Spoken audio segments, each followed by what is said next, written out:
Hello, my fellow concerned friends, and welcome back to my channel. I hope that you guys have had a great day. I hope that you guys have spent the day relaxing, laughing, feeling peace and joyful.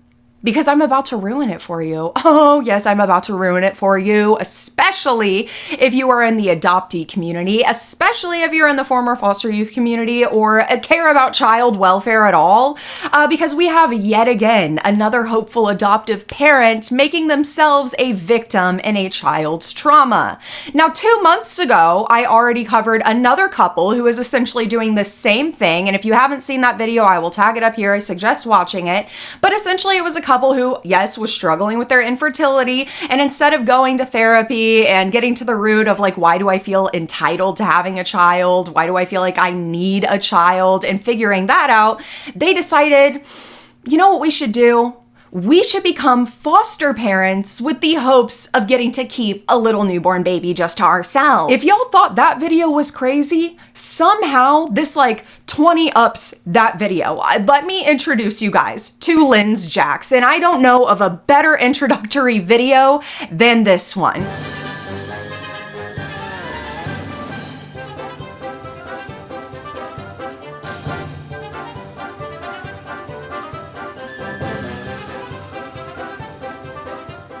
Yes, that's an actual AI video that this person created and posted as a response to the valid criticism that she has been getting by sharing her story of infertility and the journey to adoption, which, by the way, she started this account March 2nd of this year, so literally this month, and has already garnered this much negative attention, and I'm about to show you why, and I'm really excited to see your guys' comments down below. And this situation is extra unique because just in the past day, Linz herself has decided to post a video where she's telling her audience who does not agree with her, hey, why don't we go on a recorded phone call and have a healthy, calm conversation about this so she can post it for content. Okay. Instead of blocking my haters, I'm gonna start calling them. I'm serious. I'm starting a new series called Talk to Your Haters because I've realized something on TikTok. It's really easy to be harsh to somebody behind a screen, but most people have never actually had a real conversation about the things that they're so passionate with somebody that they've disagreed with. So instead of going back and forth in the comments, I want to talk, like actually talk. There has to be rules though. It's got to be respectful conversation, no yelling, no attacking. You have to have an open, honest conversation. You have to also be following me so I can DM you. I'll be choosing a few people to be a part of the series. The call is going to be recorded. With your permission, I'll share it. So if you've disagreed with me or left a negative comment, I genuinely would love to hear your perspective. Or if you've seen somebody in my comments that you think I should talk to, tag them below. We're going to get on a call and I'll share the conversation here. My goal isn't to prove anyone wrong. It's just to create more understanding. Because when you actually talk to somebody, it's a lot harder to hate them. So who should I call first? Comment below. So if y'all want to talk to this lady after you're done listening to this video, be my guest. But guess what? I will not be having a conversation with this person because after what I show you guys today, you'll realize that this person does not want a conversation. They want attention. They want attention. They want engagement. They want to be able to have a platform, and that's all this is. Honestly, at the end of the day, that's all this is, because if she actually wanted to have conversations with adoptees, former foster youth, or people who work hand in hand with them in the child welfare system, these phone calls would not be recorded and posted for content. She essentially, I think, is trying to soft launch a podcast where she just has people on that disagree with her so she can sit there in her cute little calm tone, collected Christian voice and be, well, you see, the Bible tells us, and I disagree. Whoa, why are you getting so worked up? It's all bull. It's all bull. But hey, after what I'm about to tell you guys, if you want to try your luck and have a conversation and maybe be the one that changes this person's mind,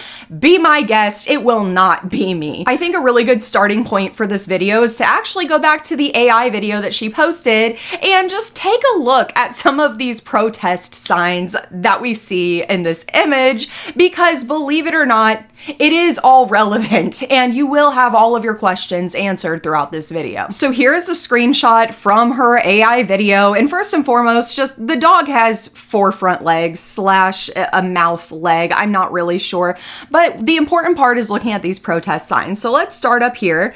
This one says, adoption is trauma. It is. This one says Serena Joy Fan Club. Hate adoption now. Check your adoption privilege.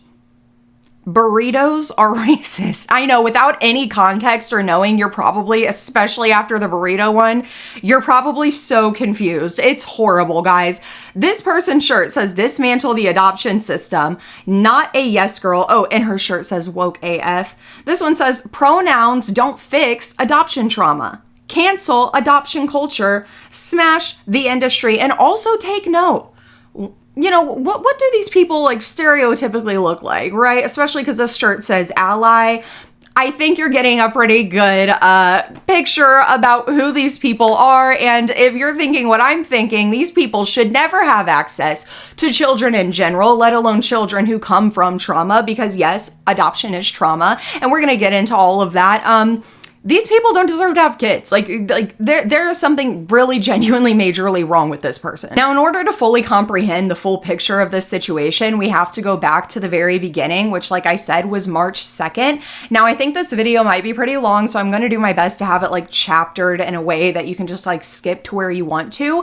But essentially, this video is going to be broken down in like 3 parts, because the entire purpose of this account, it so far has been her sharing her not 1, not 2, but 3 failed adoptions.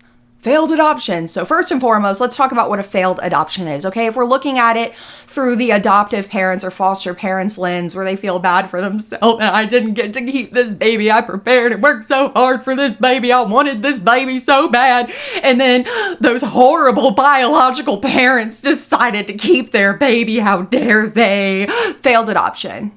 Through the lens of somebody making themselves a victim. Now, through the lens of child welfare, the welfare of a child, all a failed adoption means is that the child gets to stay with their biological family. How tragic.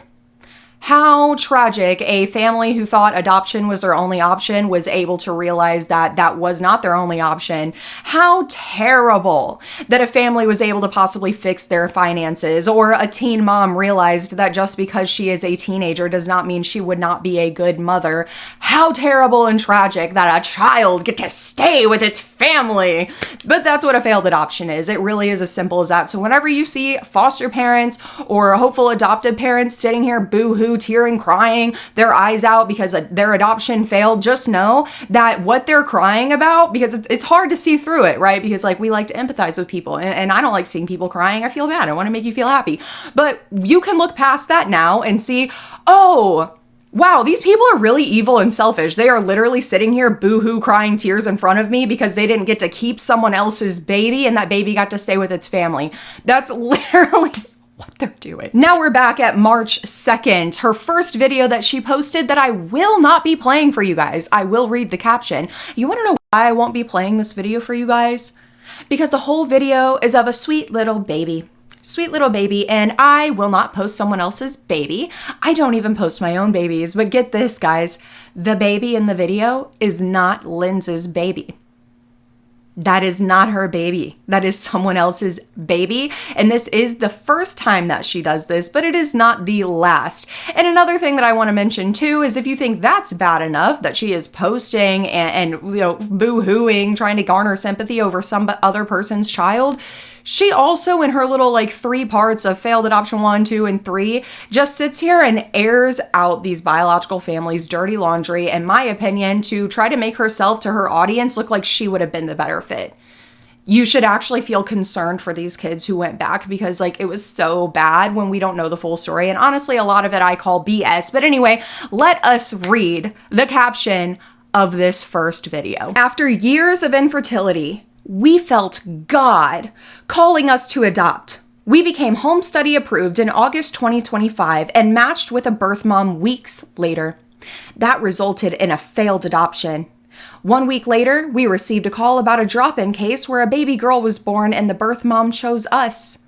This resulted in a failure after 6 weeks of having her home with us.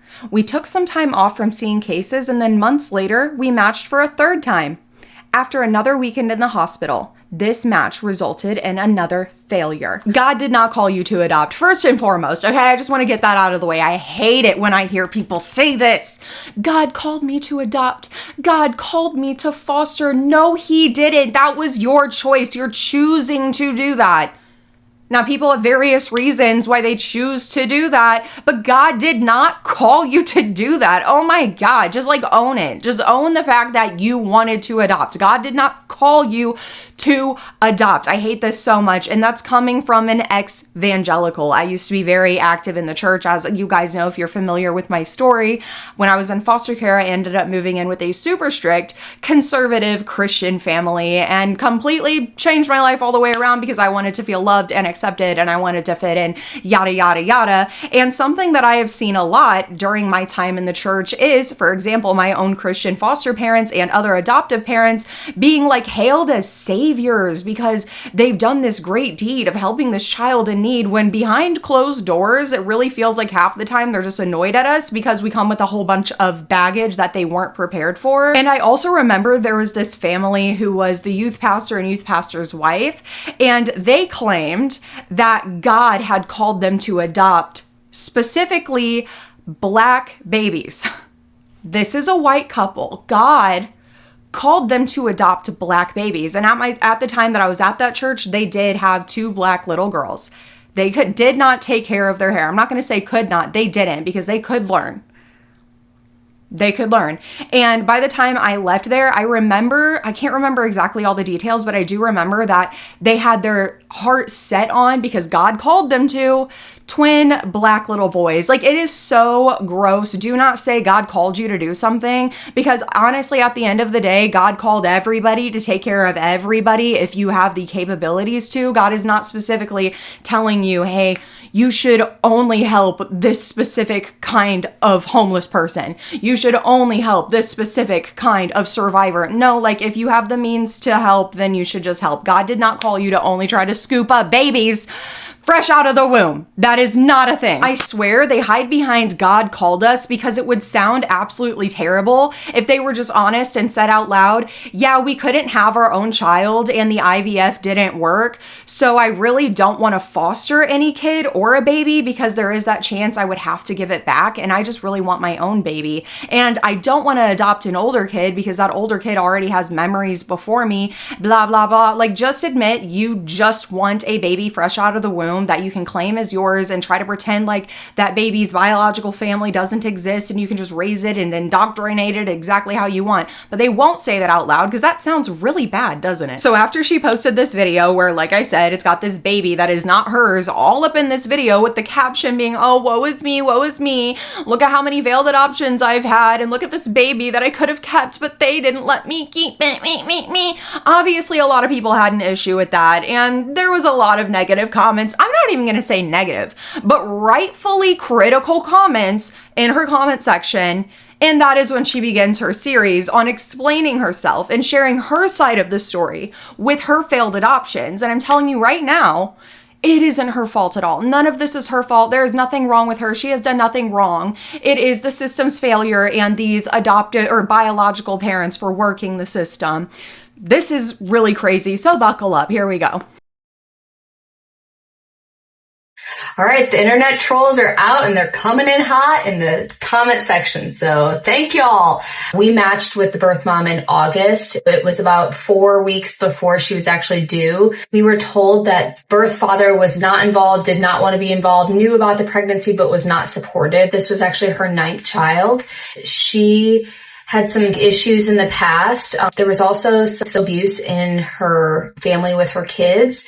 She wanted to break the cycle and do something for her child that she couldn't do for herself. She was being evicted from her apartment after this baby was born, and so she had no support for this baby. So she was trying to set herself up and this baby's life up for success. Everything was looking really good. She was going to be induced on a Saturday, and we were going to be at the hospital, a part of that birth. She asked me to be in the delivery room. I was able to cut the umbilical cord. Everything went really well the first night. And then the second day, things started to fall apart. Stay tuned for the second part of this story tomorrow. So already right off the bat, like, why do we need to know all that?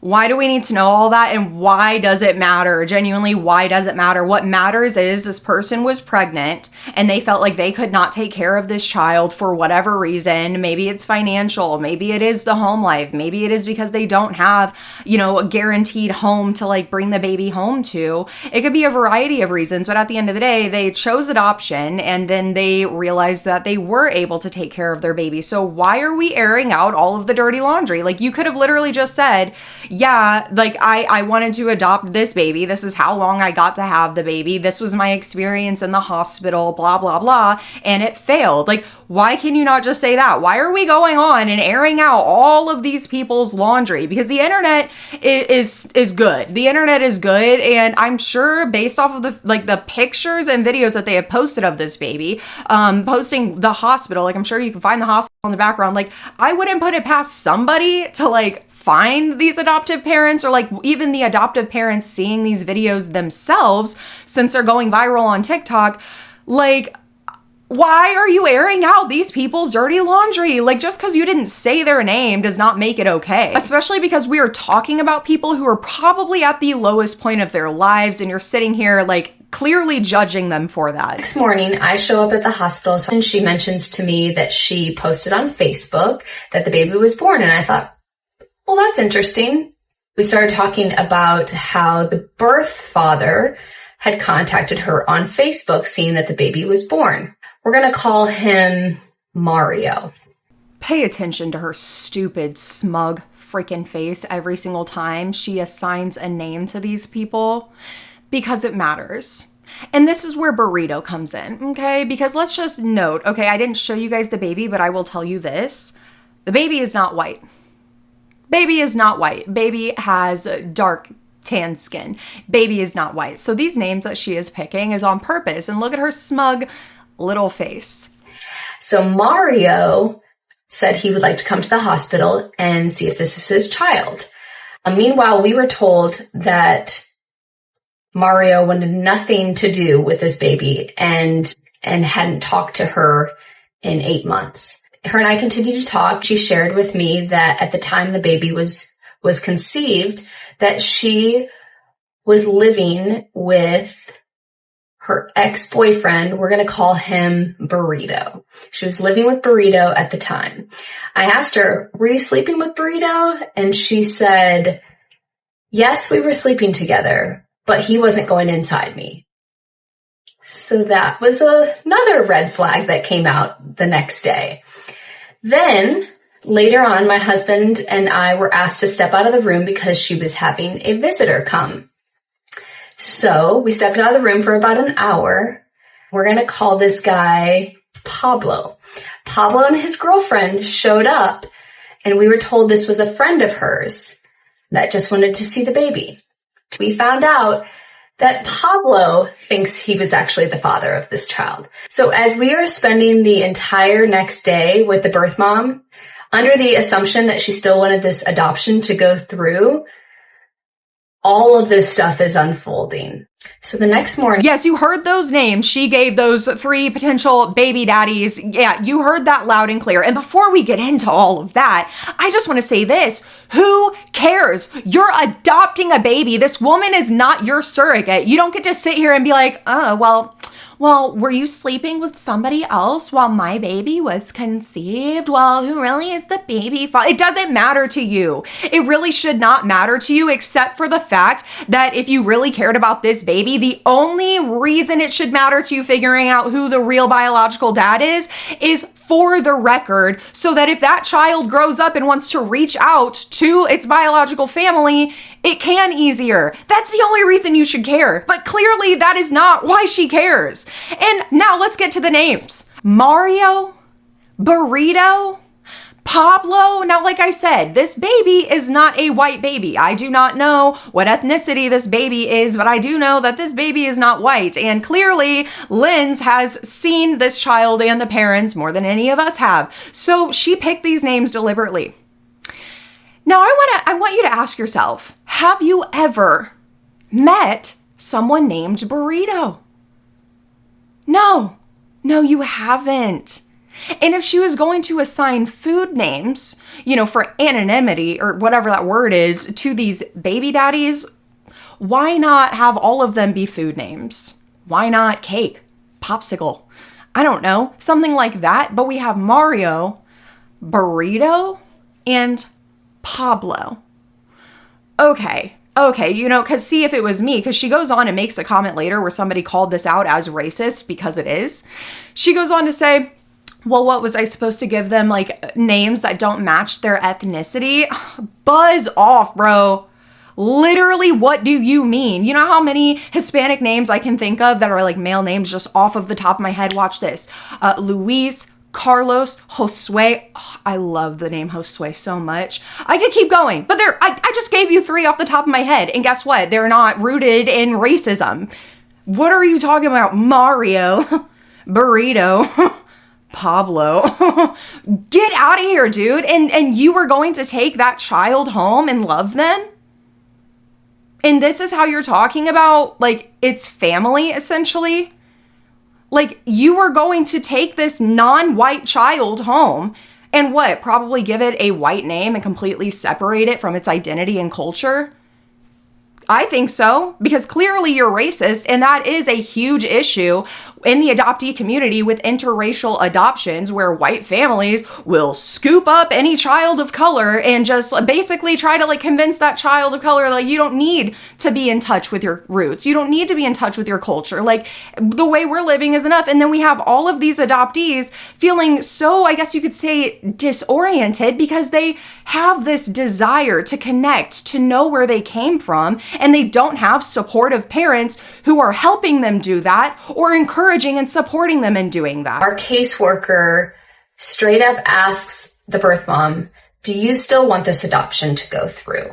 And the birth mom says, yes, I still want Lindsay and Spencer to parent. We are then given a room at the hospital so that the baby can go back and forth.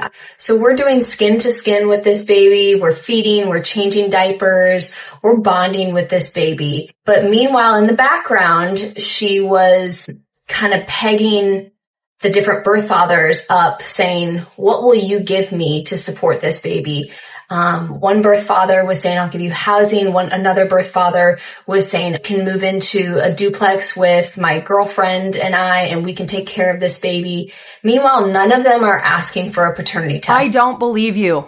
I don't believe you for 1 second. That is the most outrageous story I have ever heard. And once again, I think that she is manipulating details or fabricating even details to try to make herself look like she would have been the better option. She wants you, the viewer, to listen to the story and be like, oh my God, how could the adoption agency let this happen? How could they let this happen? You clearly deserved that baby more. I feel bad for you. And now I'm worried about this baby because of this story that you are either manipulating the details of or fabricating or pulling out of your rectum because you're making assumptions about a conversation you weren't even there for. They are only wanting this child, and nobody was named on the birth certificate. We're just thinking, what is going on? What is happening? How is this stuff overlooked? At that point, we're told, go back to the hotel. Y'all get a good night's rest. I'm going to figure out what to do. My husband and I feel completely manipulated. We feel completely taken advantage of. We've given this lady prenatal vitamins, a breast pump, spent so many hours of our life pouring into her, going to doctor's appointments, supporting her. That's good. That is a good thing. You know what I just heard? I just heard that because of you, that baby was guaranteed proper care in the womb. What I just heard from you is that you made sure that that baby in the womb was given prenatals. You made sure that that mother felt supported and seen while she had to go to scary doctor's appointments and uncomfortable doctor's appointments. What you just told me is you provided a breast pump to this mother so that this mother does have an option to be able to feed her child. That's all good things. That is literally what anybody should do, but most especially Christians are called to do. And I keep bringing up Christianity because this person is a Christian. And I don't think that Christians should like be better people than like atheists per se. Everybody should just strive to be a good person. And I do agree. I love a lot of what Jesus says in the Bible. I like a lot of those, but I'm not seeing it put into practice by actual Christians. Like, regardless if you could get that baby or not, if you have the means to be able to support struggling families and keep a family together, that's like what you should do. Hello.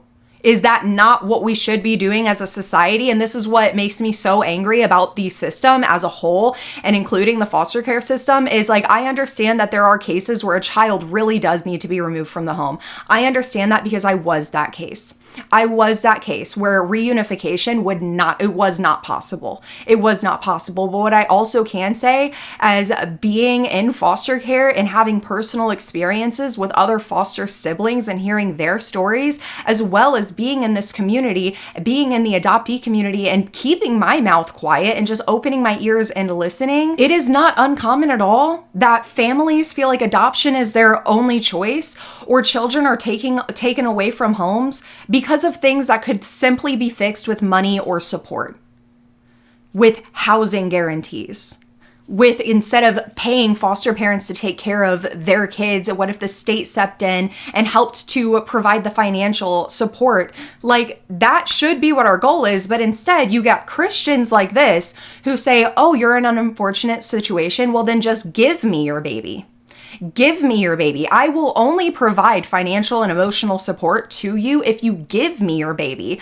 Do we hear how backwards that is? And this is exactly why the system is the way that it is. It's for profit. This is human trafficking. This is not child welfare. This is purchasing and selling of children and exploiting people who are in vulnerable and probably the worst parts of their lives, who feel like, you know what, my child would actually be better off without me.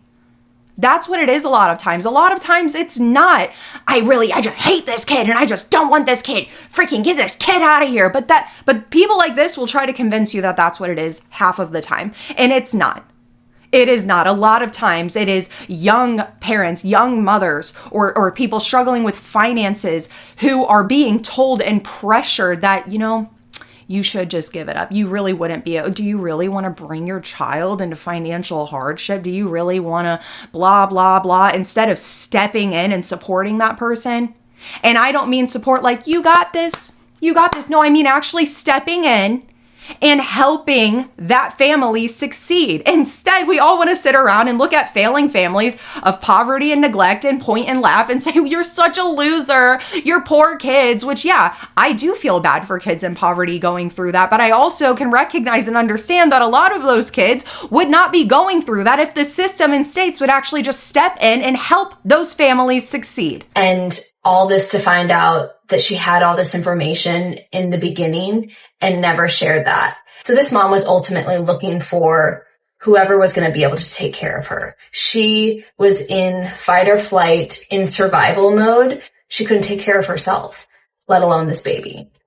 She was just trying to work the system, and we got played in all of that. And there it is. There it is. She was just trying to work the system. Do you realize how dumb you sound?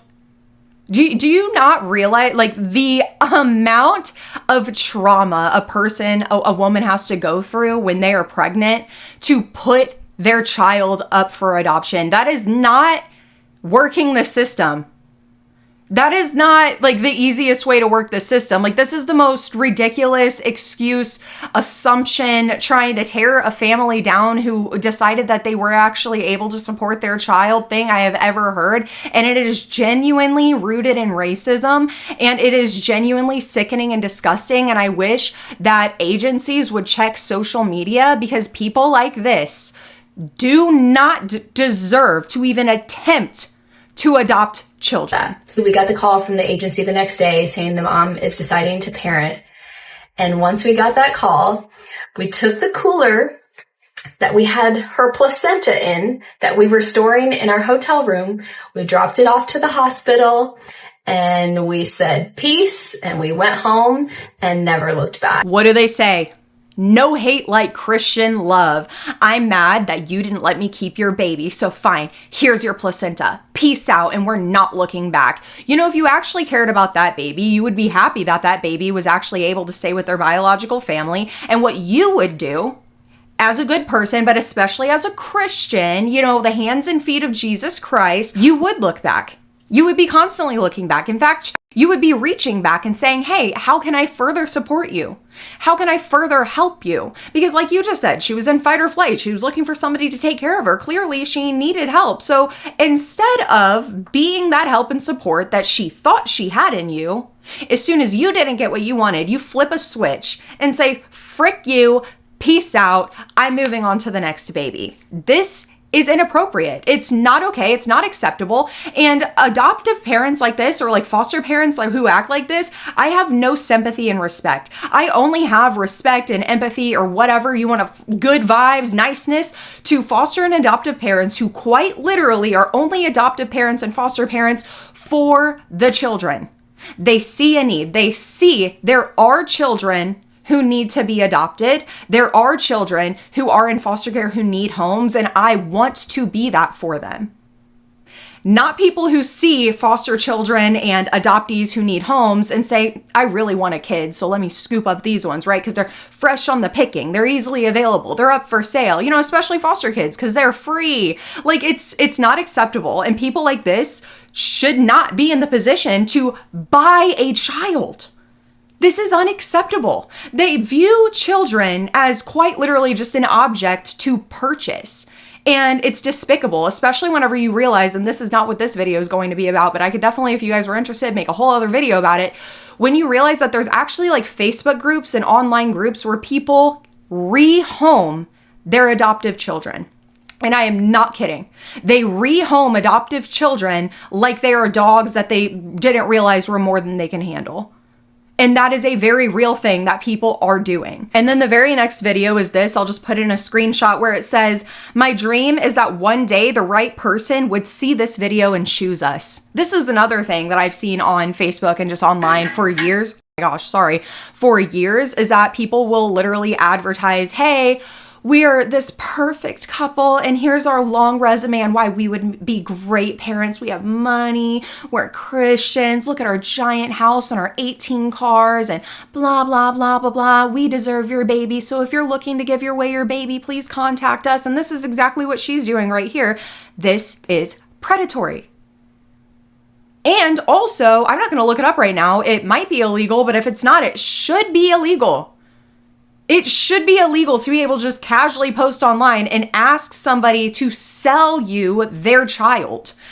I can't even believe I am saying that out loud in a way that's like, that should happen and it's not already happening, but clearly it's not. It's predatory because once again, a lot of these people who feel like adoption is their only option, they wouldn't feel that way if they actually had financial support and stability. It really, actually, a lot of the times has nothing to do with how good of a parent they would be. It's simply about the fact that the system does not support struggling families. They only reward rich ones who can step in and save all of the babies. Someone made this comment and said, children are most times better off with their biological families. I know it's sad for you, but there has been studies on this very thing. I am happy the baby is with dad. And this is true. This is true. Before I tell you how she responded to this fact, let's talk about that because a lot of people don't realize this. A lot of people, without having negative intent, just don't realize this. They genuinely will look at a baby and be like, that thing really is not even conscious of its own existence yet. How in the world would it going from this person to this person at freaking 1 day old, 6 days old, or even a couple weeks old? How would that be traumatizing for that baby? It is, first of all, yes, you can look up the studies, but just to put it in very generic Danielle terms, think about it. Genuinely, think about it. Put yourself back whenever you were a baby, because you were a baby once. You are in your parents' womb, and for 9, a lot of times 10 months, you are used to the rhythmic from your parent. You are very familiar with the rhythm of their heartbeat. So when you're born, the reason they will immediately put baby on your chest is because that is what's familiar. That's a lot of times why whenever you see babies getting really grumpy and the parent picks them up and puts them on their chest, they will calm down. Not to mention the smells.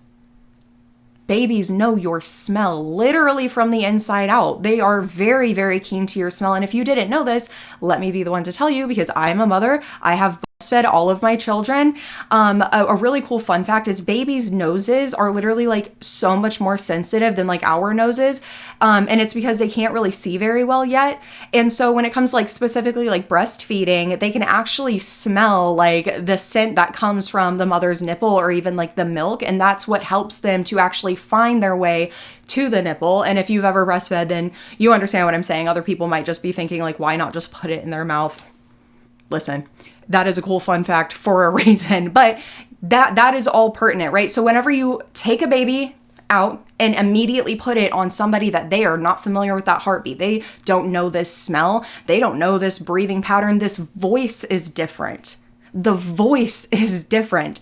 Genuinely, I think people forget that babies are in their environment, in their home for 10 months before they are born. When that environment completely shifts and changes, that does cause trauma. Separation trauma is a very, very real thing. And when adoptive parents neglect to acknowledge that, they are failing their adoptees. Even if they would be the best adoptive parents ever, if you simply do not acknowledge the fact that there is trauma at birth, then you're not a good adoptive parent. Because it does not matter how much you love that child, that trauma is still there, and it is your responsibility to work with your child through that, to validate that and acknowledge that with your child if it does, come out to be an issue later on. But her response to this was simply, people keep saying biology is what matters most, so help me understand. Why does foster care exist? Oh, brother, give me a break. Let me tell you why foster care exists, Linz. Let's rub just a few brain cells together, please.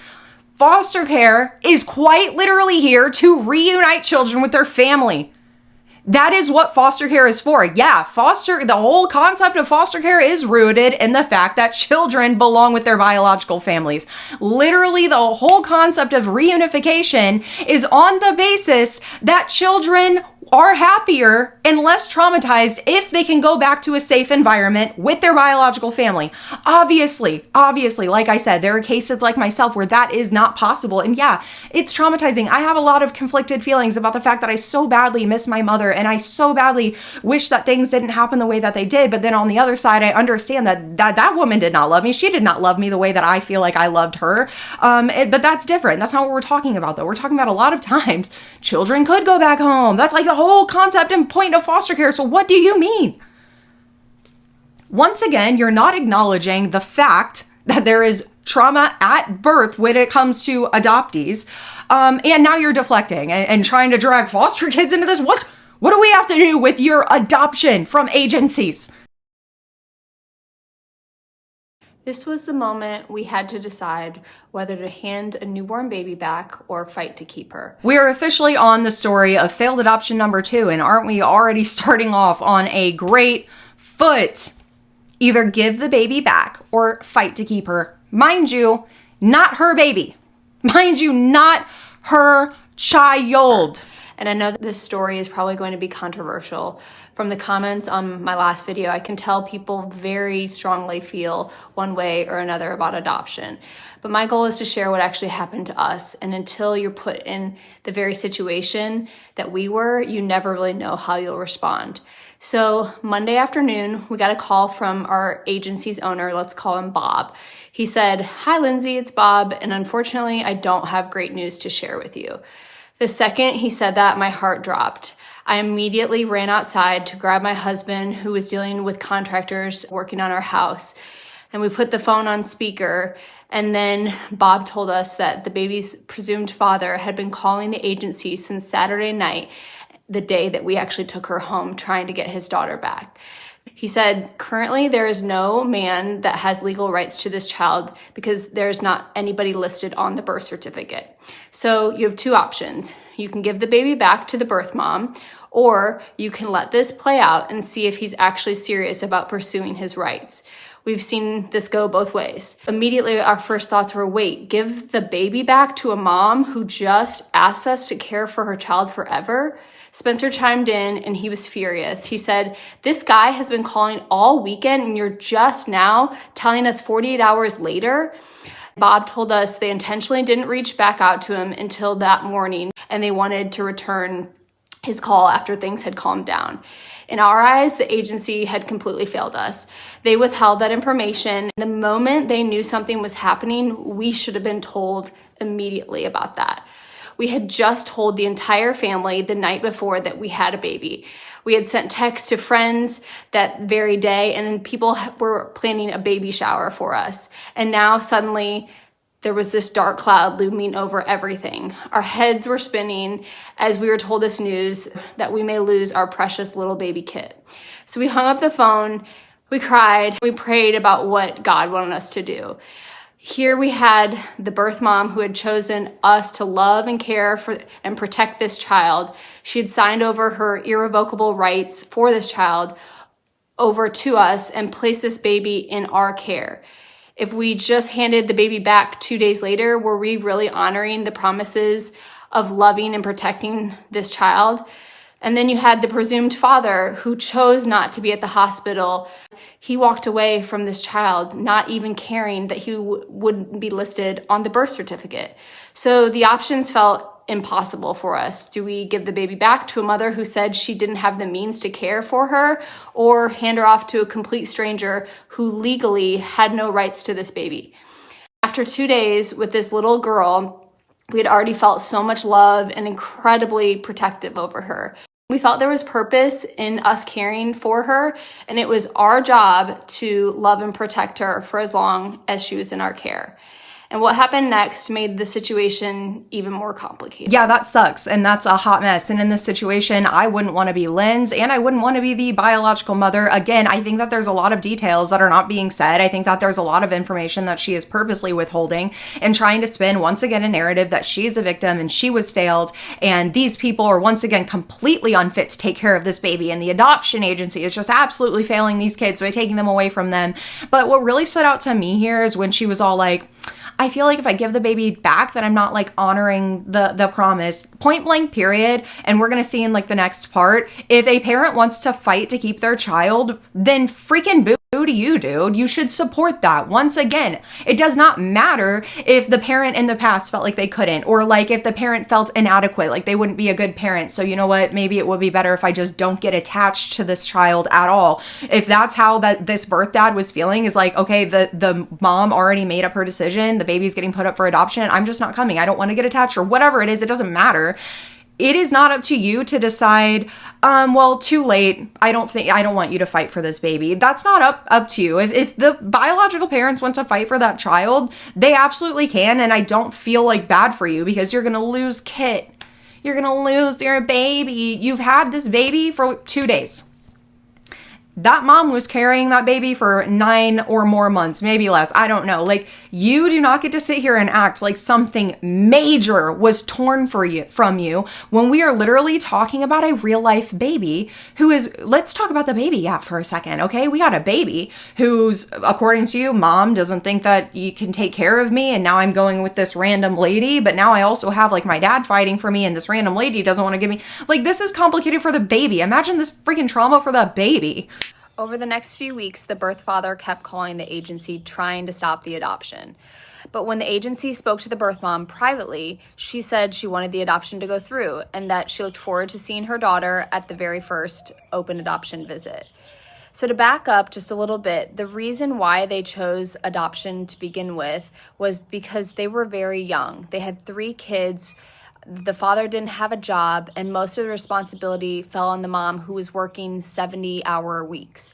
They didn't feel like they had the support and the means to care for another child and wanted a better life for her than they could provide. Once again, a situation that I feel like probably could be remedied with more support, financial support. And now I know that there's going to be people who are like, well, why would you keep bringing kids into poverty? We can talk about all of that. We can talk about that till we're blue in the face. But let's look at the facts that we have right here is that a family is struggling and is not feeling like they can support this new baby. So what? Do we punish that baby and punish the family by saying, well, you made stupid choices? Like, when, first of all, we don't even know how these babies were conceived. Okay, first of all. So now to punish you, I'm actually going to rip your child away and make them move in with another family, which, by the way, we have no idea if these people are going to end up to be good parents or not. That's really what we're gonna say is like the right thing to do, other than looking at this family and like supporting them financially and giving these kids the best possible future. She had just had a baby 11 months ago and was barely keeping it together. So we were hearing two different stories, and we were completely stuck in the middle trying to best navigate these uncharted waters and take care of Kit at the same time. While all this was going on, the only thing that kept us grounded was being present with her. She had her first blowout all over my shirt. I arranged for her to receive donor breast milk so she could have the best nutrients possible. We had her on a probiotic and a routine to help her clear her thrush on her tongue. We even took her to the chiropractor and had her adjusted a few times. We had newborn pictures taken, and she was immediately a baby model. We sang to her, we danced with her, we took her on family walks, we dressed her up like a cowgirl for Halloween, and she fit inside a pumpkin.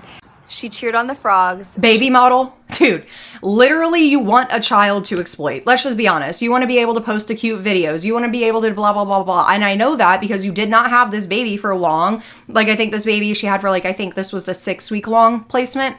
I say placement, the 6-week long period where she had this baby, which I will, I will give empathy where empathy is, allotted. And that would be really difficult to have thought like, oh, I adopted this baby and I've had this baby for weeks, and then have to face the realization that you're going to have to give this baby back. But at the end of the day, that's still what's best for that baby at the end of the day. But let's look at this, dude. I can't show you. I have them all blurred, obviously, as you saw. Already had this baby doing photography, already had this baby in like the crochet clothes, and by the way, is already posting this baby that is not hers, literally is not hers, and exploiting this baby even now.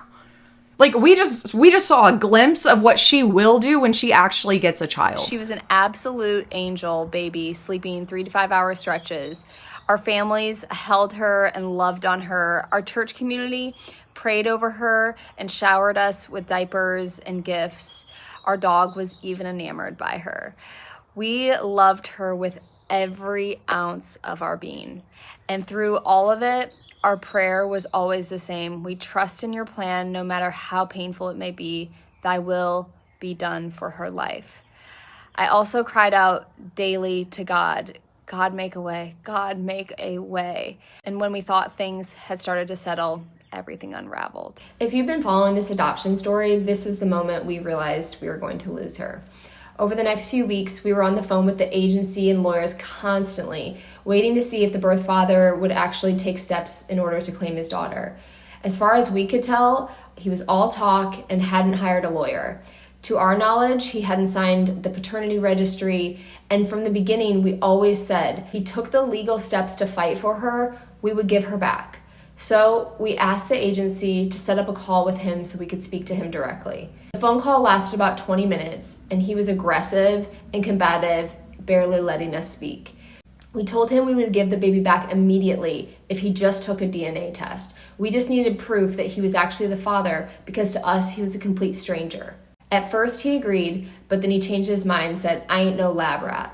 Okay, number one, again, I want to acknowledge this is a messy situation, and if she is being honest, which again, I don't think that she's giving all the details, and I do think that she may be like exaggerating things a little bit, but yeah, if I was in her position, I would also be a little bit hesitant. Let's just be honest, okay? Like, yeah, you have this baby, and the mom decided that she couldn't keep it, and now you have this man who is not on the birth certificate and apparently is refusing to take a DNA test saying, give me my child. Yeah, I also would be extremely hesitant and do think that that is in the best case of the child, that the child stays with at least a stable, safe place until everything can be handled and sorted out. But again, with the racism, did y'all catch that?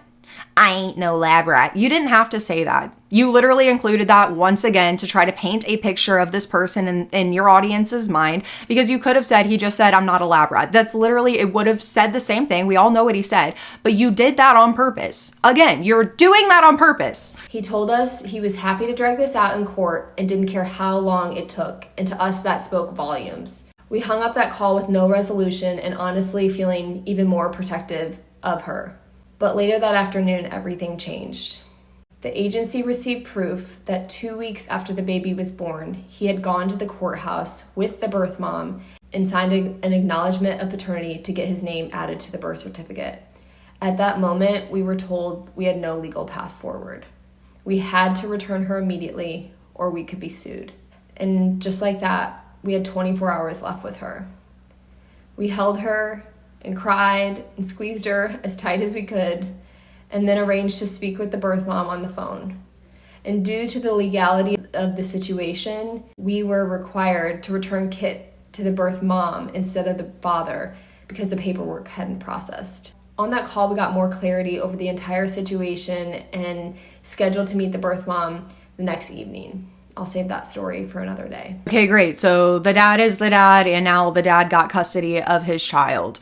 Cool. Why are we once again crying over all of this? I will acknowledge that this is a very messy and complicated situation, and we don't have the full story, so I'm not going to sit here and be like, it would have been better that the baby stays with her, or it's better that the baby went over here. But once again, her attitude throughout all of this just enrages me, because it really feels like she just feels entitled to have a child, and she just wants a child to be able to, you know, feel like a mommy and do all of the mommy things and dress it up and take it here and there and da-da-da-da-da-da-da.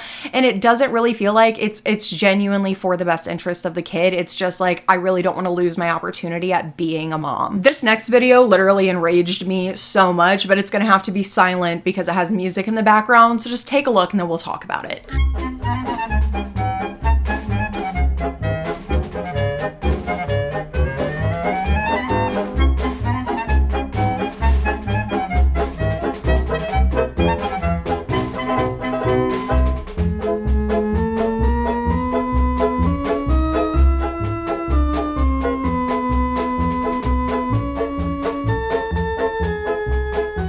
I'm confused about what was stolen from you, because you got that moment. You got to have that moment where you had that baby and got to call your whole family and say, look, we got that baby. Shower me with attention, attention because I have a baby. That's all this is. You got that moment. Congrats. And now I guarantee you're getting even more attention because you didn't get to keep that baby. So is that what you're talking about was stolen from you? Is the fact that you had that moment, but you didn't get to keep that baby. So now you're going to throw a fit and say, this is the worst moment in my entire life. Like, no, you still got to do that. I'm just confused as to how you're the victim here. Children got to go back with their biological families. Now you're mad that something was stolen from you. Okay. So now we're on to the third and final failed adoption. Thank goodness. Is anybody else tired of hearing her yap and me repeat myself saying the same things in different levels of anger? Because I'm not actually, so let's keep going. We were sitting in the hospital room. The baby's father looked at me and said, "So, are you excited?" And I remember pausing and thinking, that's kind of a strange question for me to answer. Here I am, of course I'm excited, but also feeling very cautious. How was I supposed to answer this question? Because adoption starts from loss, and they were about to lose their child, and I was the one that was going to be taking their child away. So there's this weird juxtaposition in the hospital room where joy and grief are sitting side by side. This is like the most correct thing she's ever said, and honestly, I feel like she's only saying this because she has seen all the criticism. Because if she really felt this way, then she would have been this empathetic at the very start when she first started making these videos. But now, notice now on the third failed adoption, she's coming from a place of, you know, it's a double-edged sword, essentially. Like, yes, I'm very happy to start my family, but it's also a huge loss for you and this child. Like, you don't actually believe that, though. You don't. Is that true? Yes, it is true that a family can be excited to be able to provide a home for the child and acknowledge that it's very hard. That is true. There are people who do that, and I don't think that you're actually one of them, because if you really genuinely felt that way, then you would have shown that much care and empathy for every other family that you've sat here and ragged on thus far. And something I had never heard anyone talk about before was how to best navigate the dynamic in the hospital room with the birth parents. Originally, the plan was that the birth mom and her sister would be at the hospital and we would be in the delivery room. And here I was speaking to this 18-year-old birth father who wasn't even supposed to be there. What do you mean wasn't supposed to be there, dude? Aren't we talking about his child being born?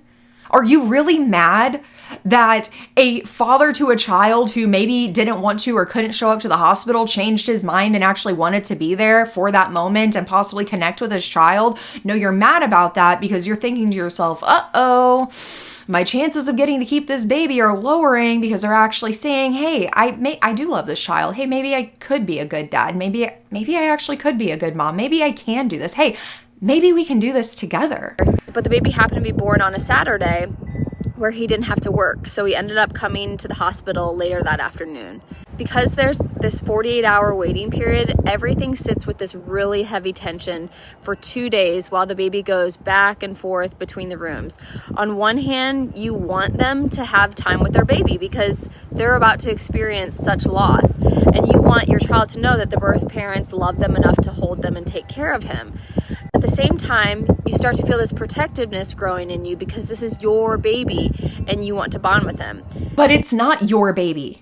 It's not your baby. It is their baby that they are considering letting you adopt. This is not your baby. And you are not a good person for allowing them to hold their child and connect with their child and have this 48 hours to really sit with themselves and their child and really consider, is this something that I really want to do? People like this are the same kind of people who would really honestly in their own perfect world be able to just like have this woman or person give birth to this baby and they just take the baby and run away. Literally Serena, like an actual Handmaid's Tale fashion, because if that wasn't true, then they would not be mad that there is a 48 waiting period where the parents could decide to change their mind. They would not be mad about that, but they're mad about that because they don't want the parents to have a chance to change their mind. So who holds the baby? How long does the baby stay in your room? Is it okay to ask for the baby back?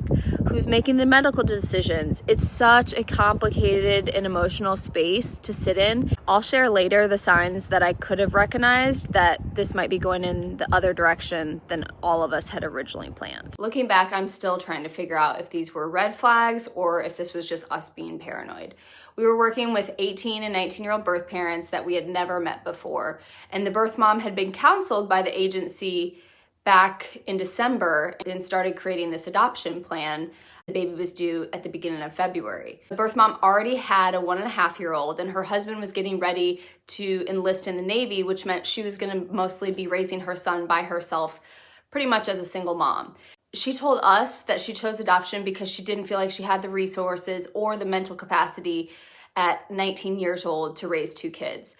At the time, all of this made sense to us. So this 19-year-old is sitting here telling you, I think that I need to give up this other part of myself, this thing that I have raised. I think that I should actually give it up because I feel like I don't have the resources and I just like don't have the mental capacity to be a good mom. And you hear that and eat that up and are like, yes, give me your baby, give me your baby. There is not a part of you that like your heart breaks a little bit whenever you look at this young 19-year-old mom who's struggling. There's not a part of you that like your heart breaks and you're like, no, let me help you. Let me show you that you could be a good mom. If you want to be a mom, let me help you be a mom. But when we got to the hospital, little things started happening. The birth father ended up staying at the hospital all weekend, even though originally he had said he wouldn't be able to be there at all. Yeah, definitely a red flag that a father who is involved with, the mom and him putting a child up for adoption would want to spend as much time with that child being placed for adoption as possible to really consider if this is something that they really want to do. That's really a red flag. Serena.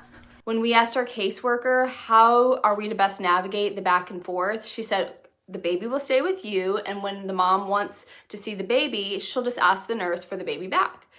That all sounded fine. But then they started keeping the baby in the room for 5 or 6 hours at a time while we were just in the other room just sitting and waiting. Yes, a giant red flag that parents who are potentially putting their child up for adoption want to spend as much time with that child as possible and see if their feelings are changing, etc., etc. Yeah, a red flag. You know what? Adoptive parents like this really need to shift their perspective because these are flags. These are flags. And now they're painting this out as a red flag. Like, oh, if you notice this is happening, then just wait. They're going to try to rip your baby away from you. No, actually, because if we're coming at adoption and foster care from the perspective of actual child welfare and doing what's best for the child, you would see these things as green flags, right? Because as an adoptive parent, you understand birth trauma and you don't want that for that child, right? You want the best thing in the world for this child. So these should be green flags. Oh, the dad wasn't originally going to come and now he wants to come. He wants to spend time with this baby. He wants to connect with this baby. Oh, well, the parents want to hold the baby more. That's not a red flag. That's a green flag. The parents want to bond with their baby. These are all green flags to normal, healthy, well-adjusted people who genuinely want the best for children and not themselves. And then her family members started showing up to the hospital and just hanging out in their room for hours. Oh, yet again, another red flag that should once again be a green flag. I'm sorry, didn't you say that this 19-year-old young mom said that she felt like she couldn't do it because she didn't have like the resources or the mental capacity? Because now what I'm hearing is now the father is coming and trying to spend time with this baby. And now what I'm also hearing is, wow, all of a sudden the family showed up in support and you're still mad. And you're viewing all of these things as bad things, as negative things, as red flags, when this is all green flags. This is like the best outcome possible for this child. How is any of this negative and bad? This could have been a beautiful failed adoption story if you actually had your head screwed on right. After being in the hospital for 36 hours, the birth mom kept asking about being discharged before the 48-hour wait period she was going to sign, which meant she would either need to sign a third-party release form for the agency to have custody of the baby, or she leaves the hospital with the baby and then she would sign the next day. So you tell me, honestly, would you have seen those as red flags? Because when the hospital caseworker walked out of the birth mom's room after interviewing her, we immediately knew something was wrong. Oh yeah, yet again, another red flag. This mom who was considering adoption has decided to take her baby home. Yeah, again, green flag. Green flag, this is a great thing. Hey, Christian lady, why don't you show up and support them? Why don't you shower them with love? Why don't you be there for them and be happy for them? But no. So let's get into part 3 now. And this is the one that I saw originally on my FYP that went absolutely viral. So let's get into it. Our adoption fell apart because of a conversation that we weren't even in the room for.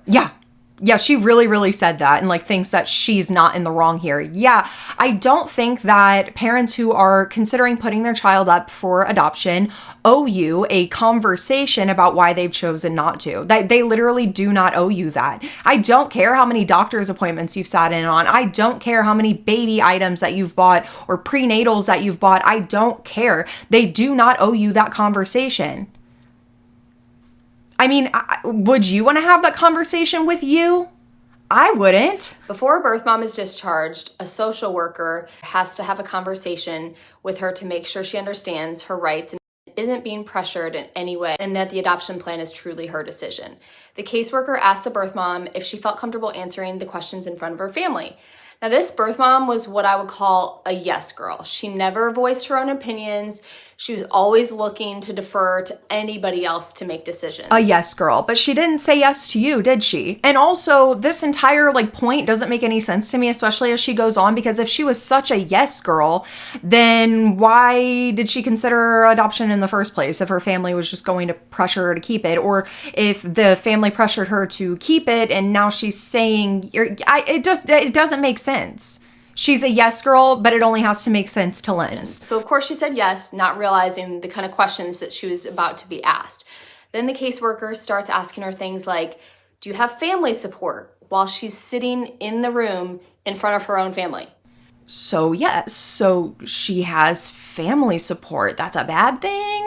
Why are you choosing adoption? Do you feel like you've had enough time to think about this decision? Do you understand that you're not required to sign anything today? Has anyone pressured you to make this decision? After the caseworker finished asking all of these questions, she stormed into our room and said, I need to speak with you. Oh, I am sure the caseworker stormed into your room. I'm sure that's exactly how that happened. They stepped out of the room into the hallway, and my husband ran up to the door to listen to see what was happening. He heard the counselor saying, "You've had 10 minutes with her and you chose to ask her very personal questions in front of her family that has now compromised her decisions and influenced her.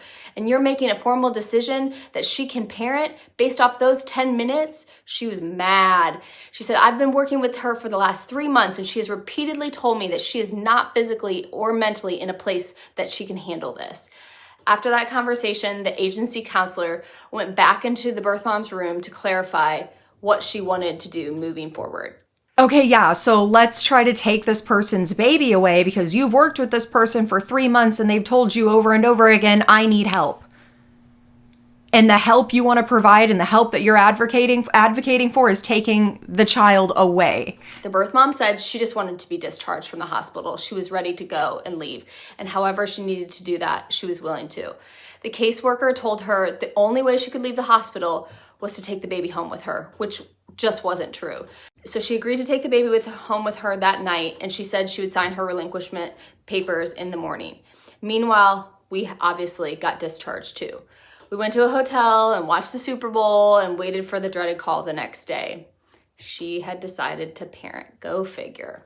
And the baby that we had just spent the last 36 hours believing was ours never came home with us. She had decided to parent. Go figure.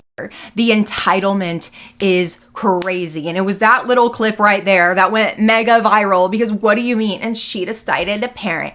Go figure. Oh my gosh, this is so terrible. This person who thought that they couldn't raise a child ended up realizing that they actually had way more support and love around them than they realized. And so now this child gets to stay with its biological family. Go figure. Those are all red flags. Like, give me a break. You don't deserve to be a parent.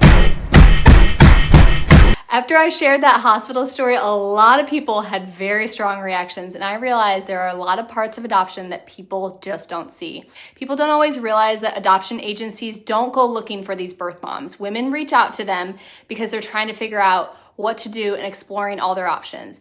There are agencies out there that are more ethical than others, and throughout this process, we've seen some of the ugliness that comes from these agencies. When a birth mom carries a baby, gives birth, then decides she wants to parent, that is absolutely her right. I can't even imagine the emotional toll that moment must bring. And I have so much empathy for her. I truly do. Why is she acting like she didn't just say that a mother choosing her baby was a red flag and all of the signs leading up to that mother choosing the baby was a red flag? Did she not just say that? But adoption is one of those situations where there are two completely different experiences happening at the same time. On one side, you have the mother making the hardest decision of her life. On the other side, you have a family who has experienced a lot of infertility and has spent months preparing their home and their hearts for this baby, sometimes even sitting in on doctor's appointments, sitting in the hospital room, believing that they're about to become parents. And I want to be really clear, no one going through adoption believes that they're entitled to someone else's child. I don't believe that hopeful adoptive parents would ever admit that they feel entitled to somebody else's child, but you definitely do. You show it over and over again because you keep mentioning all the things that you're buying and all the sacrifices that you're making, just trying to get a child. You feel entitled because you aren't getting a child at the end of making all of these sacrifices and you're throwing a fit. That is entitlement. You feel entitled to that child. That is literally what entitlement is. At the end of my last video, I said, she decided to parent, go figure. And some people thought that meant I was angry about her decision. But what people new to this story missed is that this was actually our third adoption failure in the last 5 months. And that doesn't matter. That little bit of context actually doesn't help because those of us who went all the way back from the beginning can see the anger and resentment building, the entitlement building, and the lack of patience building. At that point, we were emotionally exhausted and honestly just starting to expect that something like this might fall apart again. So when we got the call that she chose to parent, we weren't angry at her. We were just not shocked anymore. Experiences like this really showed us how important counseling and support is on the front end. These are huge decisions, and the more guidance people have while processing through everything, the better for everybody involved. And infertility therapy should absolutely be a prerequisite to fostering or trying to adopt. And I don't just mean like infertility, like therapy in like a loosey-goosey way. No, I mean like getting down to the nitty-gritty. Like, I think that it needs to be very much so like, no, we need to figure out why you feel like you deserve a child, why you feel like you're entitled to a child, why do you feel like your life will not be complete until you have a child in your home, whether it be from you or from somebody else. Why do you feel like you need that to feel fulfilled in life? And I feel like doing that would really significantly cut down on like foster trauma or adoption trauma, because at that point you would be able to weed out people who are just doing it to heal a part of themselves or feel fulfilled, and be able to focus on the families who genuinely can and want to support and help children who cannot go back home. Adoption is complicated. A birth mom choosing to parent can absolutely be the right decision for her and her baby, and it can still be heartbreaking for the family who hoped to bring that child home. What I do stand on is that God is still in control, He is still writing our story, and He placed on our hearts the desire to be parents through adoption.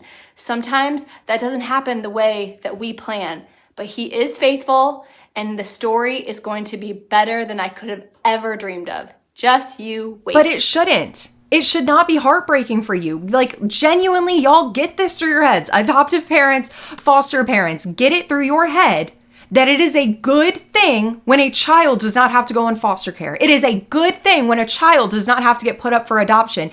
That is a good thing. That is not something that you should be sad about. And if you are, I'm sorry. And people really aren't going to like that I'm saying this, but go to therapy for that.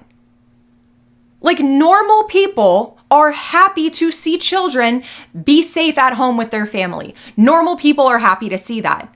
It is weird and proves that you have a sense of entitlement, that you still feel like you deserve to be sad at a moment that a child did not have to experience trauma. Like, genuinely listen to yourself. This is the last video that I'm going to show you guys, because I've shown you guys literally basically every single video, and her last two videos I've already shown you. Her most recent video was the one where she was like, call me if you want to talk, and then the second most recent one was the AI one, and this one is just the cherry on top. Y'all remember Burrito? I know there's been some talk on the alias names that I gave the potential fathers, including the now infamous Burrito. So I want to publicly set the record straight. His actual name was Taco. Taco! Burrito! What's coming out of your Speedo? You got trouble! Woo! You're blowing bubbles! Woo! Really beating the racism allegations, Miss Linz. Really beating those allegations. And once again, I hope agencies see social media, because this person does not deserve to be a parent. But that's all I have for you guys today. I've been talking for a long time. My throat is hurting, and I'm really excited to see what you guys have to say down below in the comments. And like I said, and like she said, hey, if you want to talk to her about your side of this, about your opinion, feel free to send her a DM on TikTok. I almost said Instagram. On TikTok. But anyway, that's all I have for you guys today. I hope that you guys have a great rest of your Friday, even though I just ruined it. And if you guys liked this video, don't forget to like and subscribe. And yeah, I will see you guys on the next one. Thank you for watching.